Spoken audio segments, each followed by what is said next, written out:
Ionisation energy. Ionisation energy किसे कहते हैं?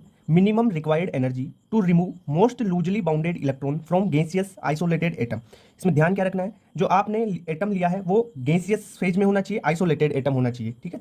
और उसमें जो इलेक्ट्रॉन हो मोस्ट लूजली बाउंडेड होना चाहिए। उसको निकालने के लिए, उस इलेक्ट्रॉन को निकालने के लिए जितनी मिनिमम एनर्जी दी जानी चाहिए उसे आयोनाइजेशन एनर्जी कहते हैं, ठीक है। जैसे एक्स कोई एटम है, ये आइसोलेटेड है, एक एटम है, ठीक है, गैसियस फेज में है, ठीक है। इसमें से लूजली बाउंडेड इलेक्ट्रॉन, इसमें से अपन एक इलेक्ट्रॉन निकालते हैं, -1 इलेक्ट्रॉन करते हैं तो ये एक्स प्लस में कन्वर्ट हो जाएगा। इसे जितनी मिनिमम एनर्जी रिक्वायर्ड होगी वो आयोनाइजेशन एनर्जी कहलाती है, ठीक है। क्वेश्चन कैसे आता है? पहला टाइप का क्वेश्चन होता है सक्सेसिव आयोनाइजेशन एनर्जी, यानी लगातार आप किसी में से एक एक इलेक्ट्रॉन निकाल रहे हो, किसी एक स्पीसीज में से ही, तो उससे सक्सेसिव आयोनाइजेशन एनर्जी बनती है। कैसे? जैसे एम कोई मेटल है, ठीक है, एम गैसियस फेज में है, आइसोलेटेड एटम है, इससे एक इलेक्ट्रॉन निकाला, IE1 होगी इसकी, ठीक है, ये एम प्लस में कन्वर्ट हो गया। अब इस एम प्लस को, एम प्लस से फिर एक इलेक्ट्रॉन निकाल देंगे तो ये IE2 हो जाएगी और ये M+2 में कन्वर्ट हो गया। अब M+2 से एक इलेक्ट्रॉन और निकाल दो तो फिर कितनी एनर्जी? IE3 एनर्जी दी, ठीक है, आयोनाइजेशन एनर्जी